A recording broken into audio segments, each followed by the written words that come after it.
y se ve que Dios quería que estemos en Juan capítulo 17, pasaje bien conocido, del capítulo bien conocido, y del capítulo que es bien conocido vamos a ir al versículo que supongo que es el más conocido, que es Juan 17, verso 17. Dice así la palabra de Dios: santifícalos en la verdad, tu palabra es verdad. Es Jesús, ¿no? Jesús nuestro Señor que está orando. Imagínense que ustedes son policía. Imagínense, son policía. Y saben que tienen que ir a un lugar que es peligroso. Yo me imagino que se van a preparar, ¿no? Se percataron que ese lugar es peligroso y se van a preparar con las armas que tienen a disposición, chalecos, supongo, y todo lo que se tengan que poner, porque saben que van a ir a un lugar bien peligroso. Eso es así. Bueno, nosotros no somos policías, somos creyentes, pero la pregunta es si nos percatamos que cada día vamos a un lugar peligroso o estamos en un lugar peligroso. Esa es la primera pregunta, si nos percatamos. Y la segunda pregunta es, ¿nos preparamos para ir a ese lugar peligroso cada día? Vivimos en un lugar bien peligroso. Y Jesús está por irse al cielo, y Jesús ora por sus discípulos, y ora porque sabe que Él se va, pero que sus discípulos van a quedar en un lugar peligroso. Y no se van a quedar de manera pasiva, tienen que salir a ese lugar peligroso, a influenciar al mundo. Y Él ora. Podemos decir que en Juan capítulo 1 a capítulo 12, nuestro Señor hace un ministerio público. Y del verso 13 al verso 17 es un ministerio privado. Jesús es del capítulo 13 al 17 es la noche antes a que Él vaya a la cruz. Ya a la mitad del verso del capítulo 13, Judas sale para entregarlo y se queda solo con los 11 discípulos, con ese puñado pequeñito que después va a iniciar la iglesia. Y en el capítulo 17 encontramos al Señor, después de haber dándoles instrucciones, enseñándoles a ellos, del 13 al 16. En el 17 todo el capítulo es una oración de Jesús, intercediendo al Padre, orando al Padre. Y básicamente cuando miramos el capítulo encontramos del verso 1 al verso 5 que Jesús ora por Él mismo. Después del verso 6 al 19 Él ora por sus discípulos, los que estaban ahí, esos 11 discípulos. Y obviamente por extensión se aplica a nosotros lo que Él pide por ellos. Y después del verso 20 al verso 26 ora por los que iban a creer por la palabra de ellos. Y nuestro Señor está sumamente Él interesado en la gloria del Señor, en la gloria de su Padre. Note como dice en el verso 1, estas cosas habló Jesús y alzando los ojos al cielo, Él dijo: Padre, la hora ha llegado, glorifica a tu Hijo para que tu Hijo te glorifique a ti. Después en el verso 4 dice: yo te glorifiqué en la tierra, habiendo terminado la obra que me diste que hiciera. Estaba interesado en la gloria de Dios y Él vino para glorificar a su Padre. Y ahora en unos 40 y poquitos días, Él se iba a ir al cielo, pero iban a quedar sus representantes en el mundo, iban a quedar los embajadores, los discípulos. Esta obra que el Señor inició y que iba a ser con base en lo que iba a pasar al otro día, con base en la cruz, muerte, sepultura y resurrección, ese puñadito iba a tener que salir a proclamar lo que había pasado en la cruz del Calvario. ¿Quién era el que había muerto? ¿Por qué había muerto? Que había resucitado y que había salvación en Él. Y nosotros vemos en el libro de los Hechos cómo eso avanza desde Judea, Jerusalén, Samaria y hasta lo último de la tierra. Estos discípulos por los que Jesús ora van a ser enviados al mundo como el Padre lo envió a Jesús. Noten ahí en el verso 18, como tú me enviaste al mundo, yo también los he enviado al mundo, dice Jesús en su oración. Y Jesús vino al mundo a buscar y a salvar lo que se había perdido. Yo los voy a enviar a ellos a buscar y a salvar lo que está perdido. Pero no por ellos mismos, obviamente por el mensaje que ellos van a llevar. Y de alguna manera el Señor los está preparando para lo que después conocemos como la Gran Comisión, porque después de resucitar, Jesús está con sus discípulos y les dice: id y haced discípulos en todas las naciones, bautizándolos en el nombre del Padre, del Hijo y del Espíritu Santo. Ahora noten, ellos están en el mundo, dice en el verso 11, fíjense ahí, yo ya no estoy en el mundo, pero ellos sí están en el mundo, los discípulos están en el mundo. Noten en el verso 16, ellos no son del mundo, están en el mundo, pero no son del mundo, dice Jesús. Y en el verso 18, como acabamos de leer, son enviados al mundo. No son del mundo, están en el mundo, pero son enviados al mundo. ¿Y para qué son enviados al mundo? Verso 20, no ruego solo por esto, sino también por los que han de creer en mí por la palabra de ellos. No son del mundo, están en el mundo, son enviados al mundo a buscar a los que están en el mundo para que crean en la palabra que el Señor les encomienda. Si miramos, ellos van a ser enviados al mundo, observen verso 14 y lo que dijimos al comienzo, el mundo es un lugar bien peligroso.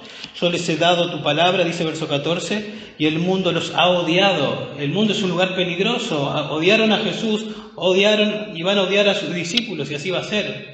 Fue y va a ser a lo largo de la historia. Verso 15, no te ruego que los saques del mundo, sino que los guardes del maligno. En el mundo está el maligno, es el terreno del maligno, es un lugar peligroso, es el terreno del maligno. El diablo anda como león rugiente, dice la Biblia, buscando a quien devorar. El mundo entero yace bajo las manos del maligno. El sistema de este mundo lo que busca es conformar a las personas. Batalla para lograr capturar las mentes de las personas y amoldar las mentes de las personas. Y si gana la mente de las personas, entonces de esa manera van a vivir. El mundo como sistema es el lugar del enemigo, el lugar que gobierna el enemigo, es un lugar bien peligroso y a ese lugar tienen que ir los discípulos de Jesús. El Señor no quiere que los saque del mundo. ¿Sí? Mientras yo voy explicando esto, lo aplicamos a nuestras vidas. El Señor no quiere sacarnos del mundo.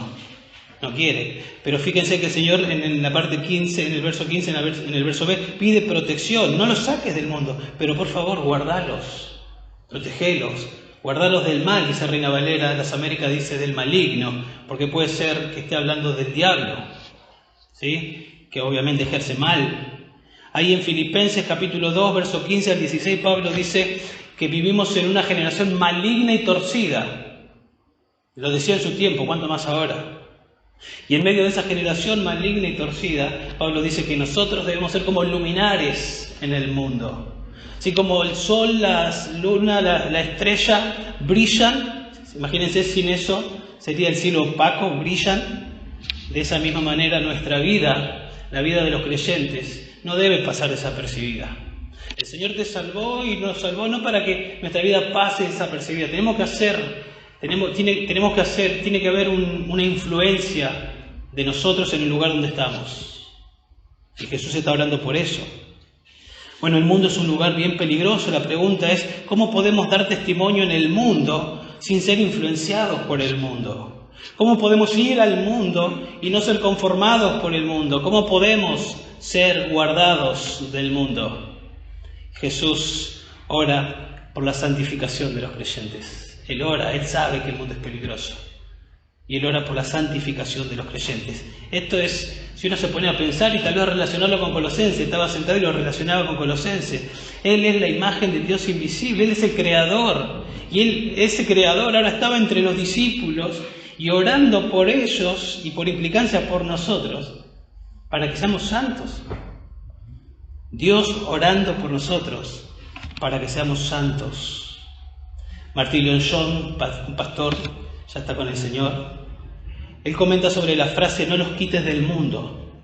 Y él dice lo siguiente, el Señor no está preocupado o interesado en evitar la oportunidad de pecar, sino en despojar al hombre del deseo de aprovechar esa oportunidad. Eso es lo que Dios quiere.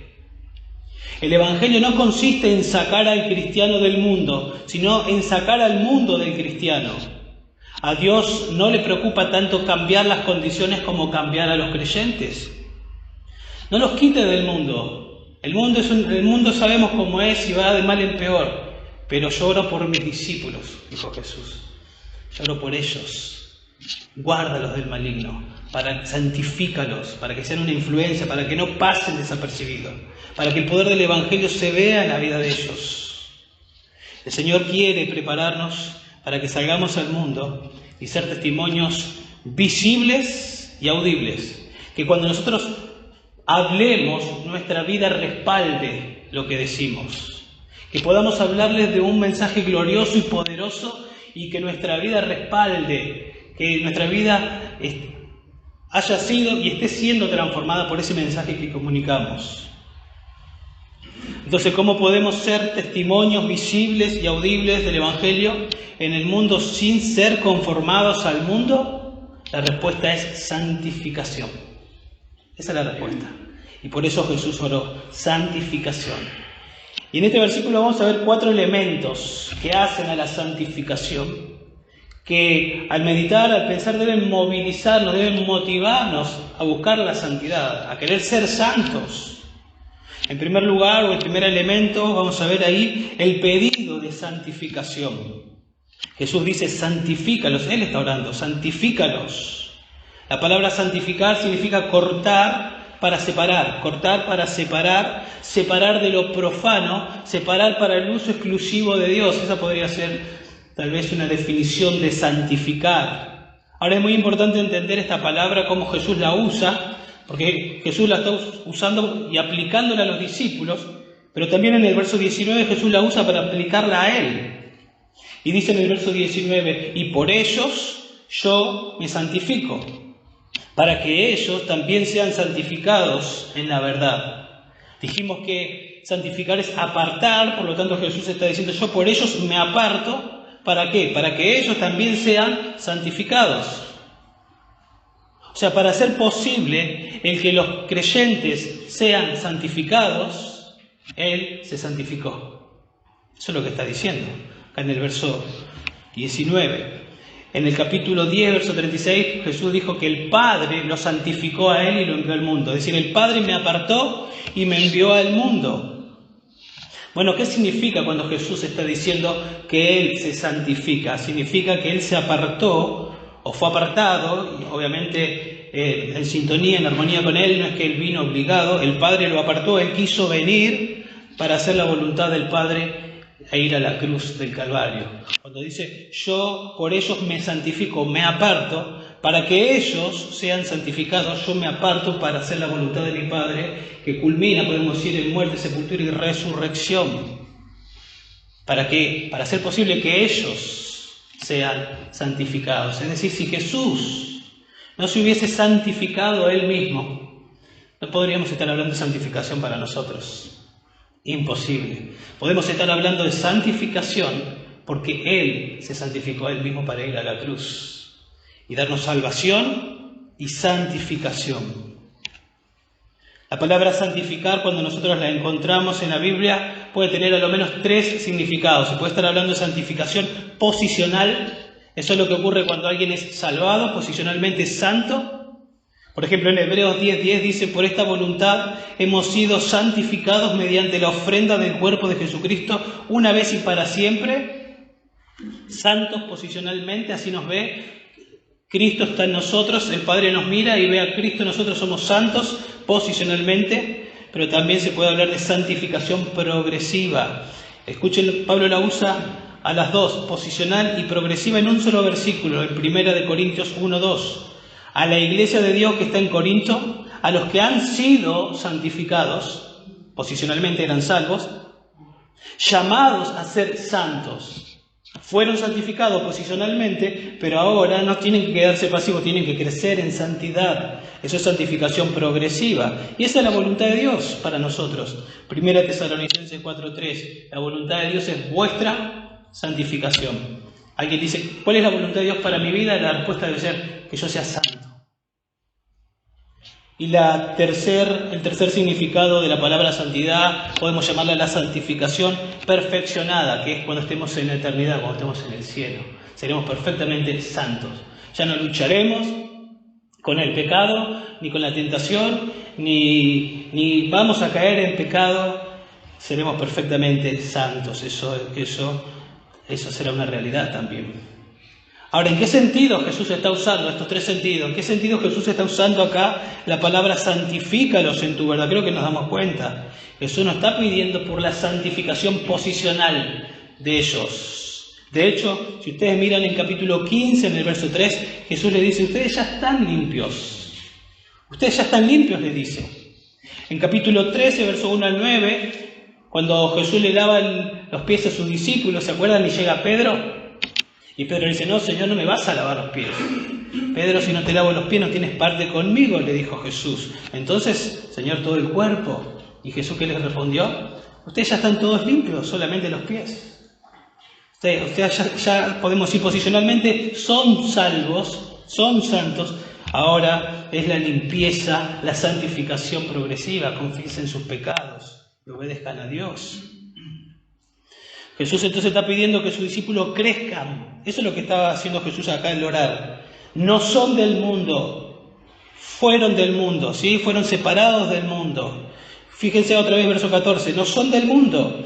Y cuando miramos el verso 15 y 16 parece que dice, alejalos del mundo. Y cuando llegamos al verso 17, conectamos eso. No son del mundo, están en el mundo. Alejalos del mundo, pero acércalos a ti.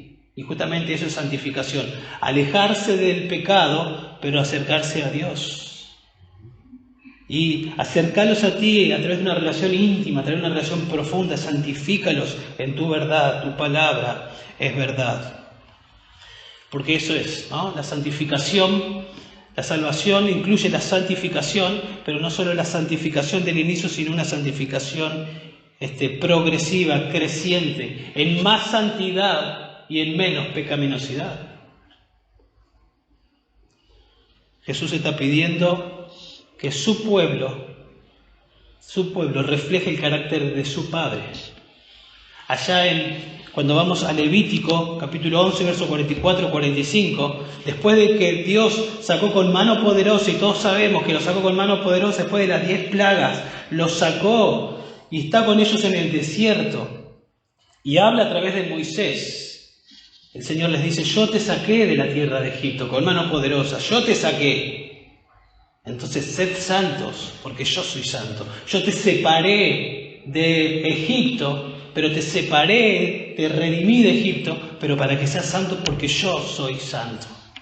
De la misma manera el Señor nos sacó del mundo, pero para que no vivamos como en el mundo, sino para que reflejemos el carácter de nuestro Dios. El apóstol Pedro usa esa porción del Antiguo Testamento y dice ahí en 1 Pedro 1, 14 y 15 que debemos ser santos en toda nuestra manera de vivir, en toda nuestra manera de vivir, en todo, significa en todo, diferentes, bíblicos. La santidad de Dios entonces, la santidad de Dios el Padre demanda que su pueblo, y nosotros somos su pueblo, refleje santidad. O sea que la santidad personal, tuya, mía, es el deseo de Dios. O sea, ¿qué desea Dios para mi vida? Que yo sea santo. Pensar en eso y decir, wow, Dios está pensando en que yo sea santo. Y Jesús acá está orando por mi santidad. Y cuando vamos a Hebreos capítulo 7, verso 25, dice que Él vive ¿para qué? Para interceder por los suyos. Sin duda, Él está intercediendo y Él está orando. Te pido por Diego, para que sea santo, santifícalo en tu verdad. Yo para eso morí por Diego, para salvarlo y para que crezca en santidad. Está intercediendo por mí, está intercediendo por usted. Bueno, dijimos que Jesús acá está orando. Él no está enseñando a orar. Ella les enseñó, ahora está orando, pero fue captado por Juan, inspirado por el Espíritu Santo, y acá lo tenemos. Y aunque Jesús no está enseñando a orar, eso no significa que no podemos aprender a orar. Y nosotros podemos mirar por lo que Jesús está orando y aplicarlo también a nuestra vida y orar de la misma manera que Jesús ora. Cuando Jesús enseñó a orar allá en Mateo capítulo 6, Él dijo, venga tu reino. Así enseñó a orar, ¿se acuerdan? Venga tu reino. Y en un sentido, cuando Él estaba diciendo, venga tu reino, una de las implicaciones es, santifícalos también. Venga tu reino tiene la aplicación de venga tu reino de manera literal, como sabemos que va a ocurrir, milenio. Venga tu reino a personas que todavía en las cuales te rechazan y no quieren someterse al Señor. Venga tu reino en los corazones de esas personas. Pero venga tu reino en los corazones de los que ya los tenemos a Cristo reinando, pero en más profundidad, que su reino se profundice, que podamos crecer. Cuando yo digo, venga tu reino, Señor, que podamos alcanzar a más personas, pero que tu reino se profundice más en mi corazón. Estoy orando por lo que Jesús oró, santifícalos en tu verdad. Tu palabra es verdad. Esto tenemos que hacer por nosotros mismos, así tenemos que orar por nosotros, no sé si es parte de su oración. Bueno, oramos en la placa. Tenemos que orar así por nuestra esposa, por nuestros hijos, tenemos que orar así por nuestros hermanos. Esto es lo que tenemos que hacer. Cuando usted va a las cartas de Pablo y encuentra a Pablo orando, siempre va a ver que Pablo de alguna manera está orando por la santidad de los hermanos. Te pido para que crezcan en amor y abunden más y más, que den fruto, que sean fortalecidos en el hombre interior. Una y otra vez está orando, santifícalos, haceros crecer, que sean cada vez más parecidos a Cristo. Bueno, así oremos por nosotros. Así oró el Señor por nosotros, imagino sigue orando por nosotros. Y esto es una verdad que debe motivarnos a nosotros a buscar la santidad. Entonces, el primer elemento, el pedido de santificación. Jesús pidió por nuestra santificación. En segundo lugar, veamos las personas de la santificación. Dice, santifícalos. ¿A quién se refiere? Bueno, ya nos dimos cuenta. Pero no está refiriéndose, no está hablando por todas las personas, no está hablando por todo el mundo. Está hablando por sus discípulos. Jesús no le está pidiendo por todas las personas, está hablando por sus elegidos. Ahí observe capítulo 17, verso 2. Por cuanto le diste autoridad sobre todo ser humano, para que dé vida eterna a todo lo que tú le has dado. A todo lo que tú le has dado, para que yo le dé vida eterna a lo que tú le has dado. Verso 6. He manifestado tu nombre a los hombres que del mundo me diste. Eran tuyos y me los diste. O sea, es un grupo de personas por los que él está orando. Verso 9. Yo ruego por ellos, no ruego por el mundo, sino por los que me has dado, porque son tuyos. Por ese grupo de ese momento, pero también está hablando de todos los que iban a creer a lo largo del tiempo. Estoy orando por cada uno de nosotros y aún por aquellos que van a creer en el futuro. Jesús está orando por sus discípulos que quedan en el mundo. Observen, yo ya no estoy en el mundo, verso 11, pero ellos sí están en el mundo. Yo voy a ti, Padre Santo, guárdalos en tu nombre, el nombre que me has dado para que sean uno, así como nosotros, cuando estaba con ellos, los guardaba en tu nombre, el nombre que me diste, y los guardé, y ninguno se perdió, excepto el hijo de perdición, para que la Escritura se cumpliera. Te pido que los guardes, yo me voy y ellos se quedan. Y este puñado de hombres sería la base que iba a influenciar y que iba a revolucionar el mundo en aquel momento. ¿Y con qué lo iban a revolucionar? Con santidad. Lo iban a revolucionar con la santidad visible, pero también audible, porque ellos iban a explicar el mensaje que transformó su vida. ¿Qué le pasó a Pedro? Después, ¿qué le pasó a Pablo? Cambio repentino. Era un asesino, se gozaba en la muerte de Esteban, lo apedreó, fue participante, odiaba a la iglesia y ahora tan tierno da su vida por la iglesia. ¿Qué fue lo que pasó? Y no solo por la iglesia, sino por aquellos que lo maltratan. Él les predica el Evangelio. ¿Qué pasó a este hombre? Fue alcanzado por el Evangelio. Y la santidad progresiva era evidente en la vida de este hombre. Y cuando él hablaba nadie podía decir, no, es un mensaje que no tiene sentido. Lo veían en su vida. Si sos un creyente, entonces esta oración aplica a vos. Verso 20. Este es el deseo de Jesús para cada uno de nosotros. ¿Sí?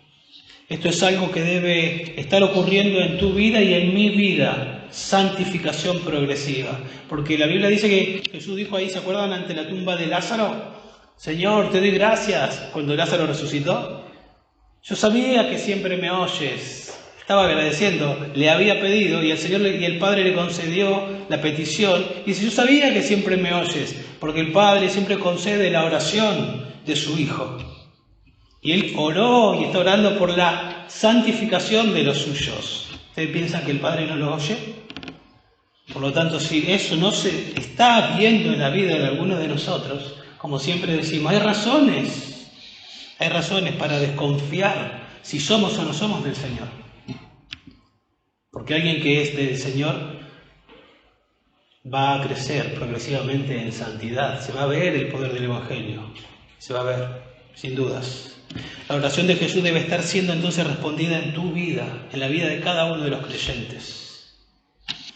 la petición de santificación, las personas de la santificación. El tercer elemento acá es la palabra que produce santificación. La palabra que produce santificación. Ya entendimos, Jesús está orando por la santificación, está orando no por todas las personas, por los suyos. Y ahora nos preguntamos, ¿cómo santifica Dios? ¿Qué es lo que hace? ¿Qué es lo que usa? Bueno, Dios usa un instrumento para la santificación. Y acá Jesús dice, santifícalos en tu verdad. Y nos preguntamos, ¿qué es eso? Y Él responde, tu palabra es verdad.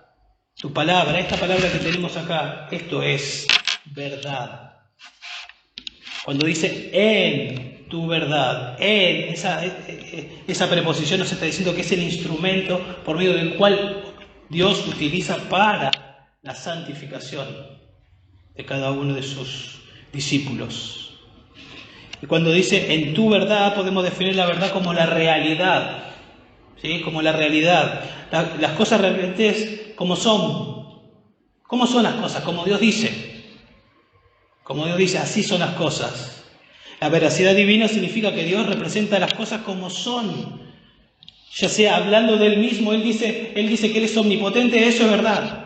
Él dice que es omnisciente, eso es verdad. Él dice que el hombre es pecador, eso es verdad. Él dice que creó el universo en 6 días, eso es verdad.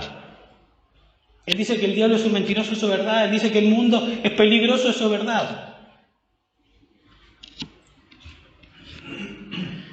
La Biblia dice, Pablo nos dice allá en Tito que Dios no miente. En Hebreos 6:18 dice que es imposible que Dios mienta.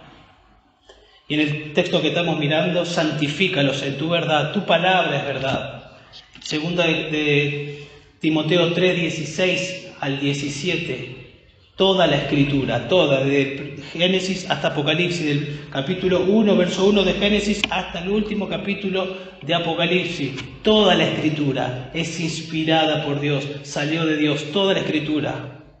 Cada palabra, cada versículo, cada capítulo es la verdad de Dios.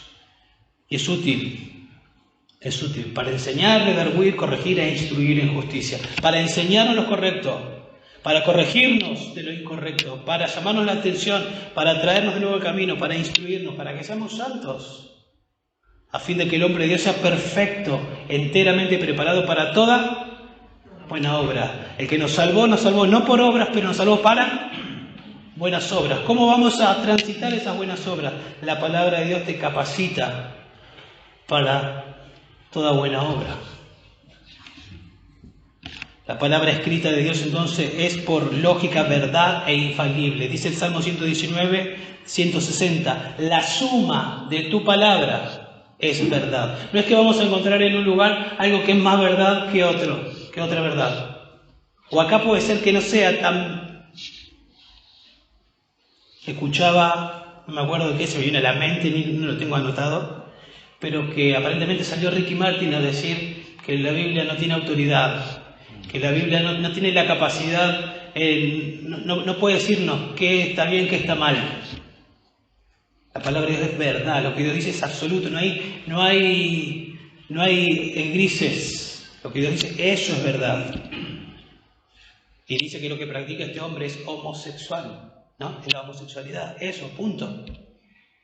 Eso es lo que Dios dice. Y si no se arrepiente y viene a Cristo, se va al infierno, eso es lo que dice. Así de sincero, así de transparente, así de genuino. O sea, no hay ningún atajo entonces por el cual nosotros podemos ser salvos aparte de su palabra. No hay otro atajo, no hay atajos. O sea, no podemos crecer en santidad aparte de su palabra. Jesús podría haber dicho, santifícalos directamente, tócalos con una varita y santifícalos. Pero dijo, santifícalos en tu verdad, tu palabra es verdad. Es como que Dios no lo hace de manera directa, sino indirecta por medio de este libro. Así produce la santificación. O sea, la meta de Dios es tu santificación y el medio por el cual lo hace es la palabra de Dios. Cuando nosotros vamos a la Biblia encontramos pasajes que nos dicen que debemos meditar en la palabra de Dios de día y de noche. ¿Por qué? Porque Dios quiere santificarnos. Encontramos en la Biblia que tenemos que orar. Pero siempre que tenemos que orar, tenemos que hacerlo conforme a su palabra. Tenemos que adorar al Señor. Y cuando adoramos cuando somos llenos del Espíritu. Y somos llenos del Espíritu cuando la palabra de Cristo mora en abundancia. Cuando damos testimonio, cuando predicamos, porque el mensaje está en nuestro corazón. Cuando tenemos comunión unos con otros, que nos consideramos al amor y a las buenas obras. Todo eso Dios usa para santificarnos. Pero cada una de las cosas que dije está todo relacionado con la palabra de Dios. ¿Qué sentido tendría que nosotros nos juntemos aquí y la palabra de Dios no esté entre nosotros? Ni que nadie la haya leído la semana y que lo que cantamos no tenga que ver con la palabra de Dios y lo que yo estoy diciendo ahora sean palabras de hombre. ¿Qué sentido tendría? Ninguno de nosotros podría crecer en santidad. Porque Dios usa este libro, su palabra, para que podamos crecer en santidad. La palabra de Dios es viva, es eficaz. Es la palabra de Dios la que llegó a nuestras vidas para darnos salvación, la que atravesó nuestros corazones para darnos salvación. Y esa misma palabra por la que renacimos, dice Pedro, capítulo 1, verso 23, nos hizo renacer, nos dio salvación, nos regeneró. Esa misma palabra ahora, 2:2, desead como niño recién nacido. Esa misma palabra, ¿para qué hay que desearla? Para que crezcáis, para que seas santo. O sea, Dios da el crecimiento, Dios santifica, pero lo hace usando su palabra. O sea, yo no les puedo venir a decir a ustedes, yo estoy creciendo, creo que estoy creciendo, y no estoy leyendo la Biblia. No puede ser eso, no puede pasar. No puede, porque Dios usa su palabra. Es así. Y lo hace usando las Escrituras a través del Espíritu Santo. Fíjense en esta misma porción de este ministerio privado. Observen ahí capítulo 14, en el verso 16. 14:16. Jesús dice, yo rogaré al Padre y el Padre os dará otro Consolador para que esté con vosotros para siempre. O sea, otro de la misma clase, otro, no soy yo. Yo fui un consolador para ustedes, pero yo me voy, va a venir otro de la misma clase, la tercera persona de la Trinidad, y va a estar con ustedes. ¿Quién es? En el verso 17 nos dice, es decir, el Espíritu de verdad, a quien el mundo no puede recibir, porque ni le ve ni le conoce, pero vosotros sí le conocéis, porque mora con vosotros y estará en vosotros. En Hechos, capítulo 2, comenzó a estar. Y nosotros tenemos al Consolador viviendo en nosotros, el Espíritu de verdad. Pedro dice allá en 2 de Pedro 1, 19 al 21, que nunca la profecía fue escrita por voluntad humana, sino que los santos hombres de Dios hablaron siendo inspirados ¿por quién? Por el Espíritu Santo, el autor de las Escrituras. En Primera de Corintios 2, 9 al 10, dice, ¿quién conoce el espíritu del hombre? Solamente lo conoce el espíritu del hombre, porque ¿quién puede conocer? Nadie puede conocer mi mente, sino mi propio espíritu. De la misma manera, ¿quién conoce la mente de Dios? Sino el espíritu de Dios. Él lo conoce a profundidad. ¿Por qué? Porque es Dios, el autor de las Escrituras. ¿Y dónde vive? En nuestros corazones. Y fíjense lo que dice 14:26 de Juan, 14:26. El Consolador, ese que iba a venir y que ya vino en Hechos 2. El Espíritu Santo, a quien el Padre enviará en mi nombre, Él, el Espíritu, os enseñará, ¿qué cosa? Todas las cosas, y os recordará todo lo que yo os he dicho. El ministerio del Espíritu Santo va a ser recordar todas las cosas. Eso se aplica a los discípulos, a los apóstoles, porque tenían que escribir el Nuevo Testamento, pero también por implicancia a nosotros, porque el Espíritu Santo hace ese ministerio, no para escribir porque ya está escrito, pero sí para ir a la verdad, para aprender de la verdad y para aplicar la verdad. Capítulo 16, verso 13, cuando el Espíritu de verdad venga, os guiará a toda la verdad, porque no hablará por su propia cuenta, sino que hablará todo lo que oiga y os hará saber lo que habrá de venir. Entonces podemos decir lo siguiente, la santificación es esto. La aplicación de la verdad, que la encontramos acá, la aplicación de la verdad a nosotros en el poder del Espíritu Santo. Dios toma la verdad y la trae a nosotros por medio del Espíritu Santo, ¿sí? Que abre nuestro entendimiento, podemos decir, y nos capacita para aprender y luego para aplicar, y de esa manera crecer en el conocimiento de Dios. Cuando Jesús está diciendo, santifícalos en tu verdad. Y Él se había dicho que iba a enviar el Espíritu Santo, que de alguna manera es el Espíritu Santo el que nos lleva a la Biblia, nos abre el entendimiento para entender lo que Él mismo escribió. Y una vez que entendemos, nos capacita para poder aplicar lo que la Biblia dice. Y cuando eso ocurre, estamos creciendo en santidad. Eso es. El pedido entonces de santificación, las personas de la santificación, sus discípulos, la palabra de la santificación, la Biblia. Todo eso está explícito, ¿vieron ahí? Y ahora el último punto podemos decir que está más de manera implícita, porque no está pero no está, podemos decir. Y tiene que ver con la práctica de la santificación. La práctica de la santificación. Jesús ora por nuestra santificación para que Dios por medio de su palabra nos santifique. Y nosotros sabemos, todas las sabemos, que nosotros no vamos a estar durmiendo y van a venir las letritas de la Biblia y van a entrar a nuestra mente y vamos a entender. No va a pasar eso. No va a venir un ángel del cielo y nos va a tocar y vamos a entender la Biblia. No va a leer a alguien por nosotros y nosotros vamos a crecer en santidad. Eso no va a pasar. Nosotros tenemos que ir a las Escrituras. Nosotros tenemos que abrir la Biblia. Nosotros ya sabemos que el Señor oró, que quiere santificarnos, que el mundo es un lugar peligroso, que tenemos que vivir en santidad. Si no vivimos en santidad, seremos atrapados por el mundo, conformados por el mundo. Tenemos que asumir la responsabilidad, ser como Esdras, preparar nuestro corazón día tras día para ir a las Escrituras, para estudiar las Escrituras, para aplicarla y para enseñarla. Eso es lo que tenemos que hacer. Esdras fue un hombre santo. Y cualquier persona que vos mirás y decís, qué hombre santo, qué piadoso que es. O mujer, obvio. Sin dudas es un hombre o una mujer que pasa tiempo con el Señor, que estudia las Escrituras, que conoce a su Señor y está siendo transformado. Es mi responsabilidad saturarme de las Escrituras. Pablo dice allá en Colosenses 3:16 que la palabra de Cristo more un poquito en ustedes, que more en abundancia, que habite, que esté en vuestras mentes, en vuestro corazón. Es Dios el que da el crecimiento. Yo planté, Apolo regó, pero el crecimiento ¿quién lo da? Dios da el crecimiento, pero a mí se me manda desear como niño recién nacido la leche espiritual. Yo tengo que hacer, yo me ocupo de mi salvación con temor y temblor porque Dios produce en mí el querer y el hacer por su buena voluntad.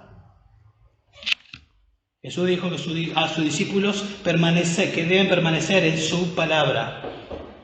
El verdadero discípulo permanece en su palabra. Entonces debemos orar, como dice el Salmo 119:18, abre mis ojos, abre mis ojos. Sabemos que el Espíritu Santo vive en nosotros. Abre mis ojos, ¿para qué? Para que pueda ver las maravillas de tu ley.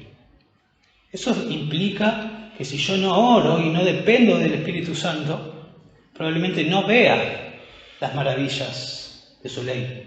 Tengo que pedirle, abre mis ojos espirituales para que vea. Ya sé que hay maravillas en la ley y que necesito que me abra los ojos, entonces voy en dependencia. Tengo que entender que la palabra de Dios es suficiente.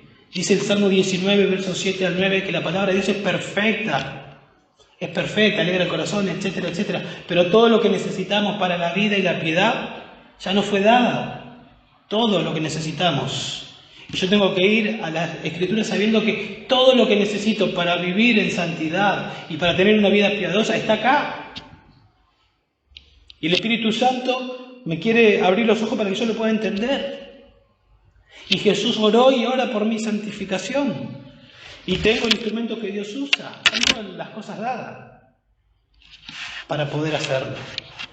Y una vez que me abre los ojos y yo puedo ver, porque dice que la exposición de su palabra trae luz, ilumina, ¿sí? Como cuando estamos en una habitación y hay oscuridad y de repente se empiezan a levantar las persianas y empieza a entrar la luz del sol. Así ocurre en nuestra mente. Por ahí no tenemos claridad en asuntos, en decisiones, en cosas que tenemos que hacer. Y vamos a las Escrituras, y las Escrituras nos habla y comienza a haber claridad, porque eso es lo que hace la palabra de Dios. Y me ayuda a entender qué es lo que tengo que hacer, cómo me tengo que conducir. Y una vez que me ilumina, entonces, Santiago 1:22 dice, sed hacedores de la palabra, y no tan solamente oidores. O sea, ya entendiste, ya aprendiste, a veces podemos decir, ya entendí, ahora entiendo este versículo. Bueno, falta una parte más, obediencia, la aplicación. No solo con entenderlo y poder explicarlo, aplicarlo. Es ahí cuando crecemos. El mundo es un lugar peligroso, es un terreno del maligno, dijimos. No somos del mundo, estamos en el mundo, somos enviados al mundo. ¿Cómo podemos ser testimonios visibles y audibles del Evangelio en el mundo sin conformarnos al mundo? ¿Cómo podemos? Santificación. Esa es la respuesta. Eso es lo que aprendemos. Siendo renovados en nuestra mente para no ser conformados al mundo. Transformados mediante la renovación de vuestra mente.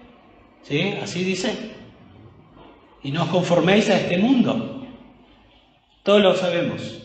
Ahora pensémoslo al revés. Pensémoslo al revés. ¿Qué pasa si no me renuevo la mente con la palabra de Dios?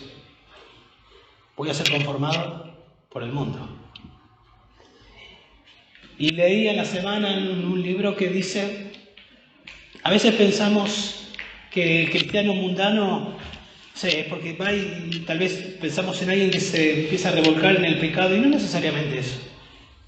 Empieza a dejar de lado las escrituras y sin darse cuenta las influencias, sea su trabajo, sea su familia, sea sus vecinos, las influencias van de a poquito metiendo ideas progresivamente, como una hormiguita, despacito. Y en vez de crecer en santificación, se va para atrás. Y uno después dice, ¿qué le pasó? Después de un tiempo nos damos cuenta. Y no fue de un día para el otro. Fue progresivo. Si nosotros no permitimos que la Biblia renueve nuestra mente, entonces el mundo va a conformar nuestra mente. Y vamos a ser cristianos mundanos, no cristianos santos o viviendo en santidad. Entonces, ¿cómo haremos para no andar en consejos de impíos, en camino de pecadores y sentarnos en sillas de escarnecedores? ¿Cómo hacemos? El Salmo nos dice, deleitándote en la palabra de Dios. ¿Cuánto tiempo? De día y de noche. Y así vas a ser como un árbol firmemente plantado junto a corrientes de agua que da su fruto a su tiempo. ¿Cómo vas a hacer para estar en medio de tu trabajo donde toda la fábrica son impíos y se ríen? ¿Cómo vas a hacer para estar en medio de ese trabajo, en medio de la facultad, donde todos ahora tienen ideas que parece que las tuyas son antiguas? ¿Y cómo vas a creer en Dios y el Evangelio y Jesús, esa historia? ¿Cómo vas a hacer para estar firmemente plantado ahí, siendo fructífero, fructífera, deleitándote en la palabra de Dios de día y de noche? Porque si no lo haces, esas ideas te van a empezar a conformar a vos. Esto es santificación. Eso es santificación. Jesús podía estar entre publicanos, plural, y pecadores, plural, él solito. Es interesante que el Salmo 1 dice, habla del hombre que no anda en caminos de pecadores, uno. Siempre somos minoría. Vos solito tal vez en esa fábrica, vos solito tal vez en esa facultad. Pero se puede hacer la diferencia. Jesús podía estar con publicanos y pecadores y ser inmune a ellos, no ser influenciados por ellos. Es más, Él influenciarlo a ellos al punto de transformarlos a ellos. Se fue Jesús, se fue, pero ahora envía a los suyos al mundo. Como el Padre le envió, así yo los envío a ellos. Cristo se separó a sí mismo para servir al Padre e ir a la cruz del Calvario. El perfecto Dios, el Hijo de Dios, se hizo hombre sin dejar de ser Dios y fue a la cruz a morir por los pecadores, por los pecados de todos aquellos que iban a creer. Murió y resucitó al tercer día para que todo aquel que se arrepiente de su pecado y cree en Jesús tenga vida eterna. La vida eterna es Jesús, que Jesús venga a vivir a la vida de esa persona y sea posicionalmente santo y comience progresivamente a vivir en santidad. Tal vez hay alguien acá entre nosotros y dice, yo quiero vivir en santidad, pero tal vez todavía no sos posicionalmente santo. Tenés que venir a Cristo, arrepentirte de tu pecado y creer en Jesús para ser salvo. Y entonces, posicionalmente sos santo, y a partir de ese momento el Espíritu Santo viene a vivir en tu vida y comienza un proceso de santificación. Si es así, te ruego que te arrepientas y que vengas a Cristo. Jesús oró y ora por nuestra santificación mediante las Escrituras. Hagamos nuestra parte. Vayamos a las Escrituras. Dice 2 Corintios 3:18 que somos transformados de gloria en gloria. ¿Sí? Cuando miramos como en un espejo. Cuando vamos a las Escrituras, somos transformados de gloria en gloria. Somos cada vez más parecidos a Cristo Jesús, el ministerio que hace el Espíritu Santo en nosotros. Dios quiere usarte para cumplir la gran comisión. ¿Sí? Pero escuchen esto. Pero antes de hacer una obra a través tuyo, a través de usted, Él quiere hacer una obra en ustedes, en vos. Él está más interesado en ser que en hacer, en formar a Cristo en tu vida. Eso es lo que más está interesado. Y que tu vida imparte influencia y entonces que tu vida sea un testimonio visible y audible del mensaje que vas a proclamar. Termino con una ilustración también de Martin Lloyd-Jones. Él dice así: a Dios no le preocupa eliminar las llagas de la infección o sustraer el riesgo de la infección. Lo que Dios hace es aumentar las defensas contra la infección.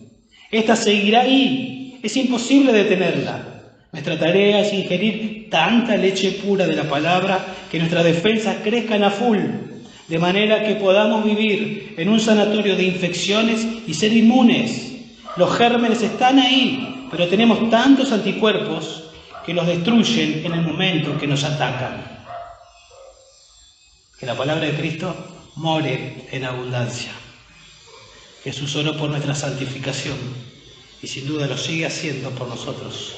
Es nuestra responsabilidad ir a las Escrituras. Vamos a orar. Padre, te damos gracias, Señor. Te damos gracias por Jesús, que se santificó por nosotros, que fue a la cruz del Calvario para hacer posible nuestra santificación. Te agradecemos, Señor, porque antes de ir a la cruz pensaste en cada uno de nosotros. Pensaste, Señor, en salvarnos, pero también en conformarnos a tu imagen y oraste para que eso sea una realidad en nuestras vidas. Te pedimos perdón por las veces en las que no valoramos lo que has hecho, por las veces en las que sabemos que la Biblia es tu palabra, teóricamente decimos es tu palabra, es perfecta, la creemos, pero muchas veces con hechos decimos otras cosas. Con hechos permitimos que otras cosas entren en nuestra mente más que tu palabra, Señor. Nuestras ideas y convicciones muchas veces se forman y no es por tu palabra. Te pedimos perdón por eso. Ayúdanos, Dios, a amar tu palabra, a tener pasión por tu palabra, ser como Esdras. Queremos ser santos, Dios. Queremos ser una influencia en donde estemos, pero una influencia visible y audible, porque vivimos como tú quieres que vivamos, en santidad. No perfectamente, porque no somos, ni lo seremos de este lado de la Biblia, pero sí progresivamente. Ayúdanos a cada uno de mis hermanos, por favor te lo pido. En el nombre de Jesús. Amén. Amén.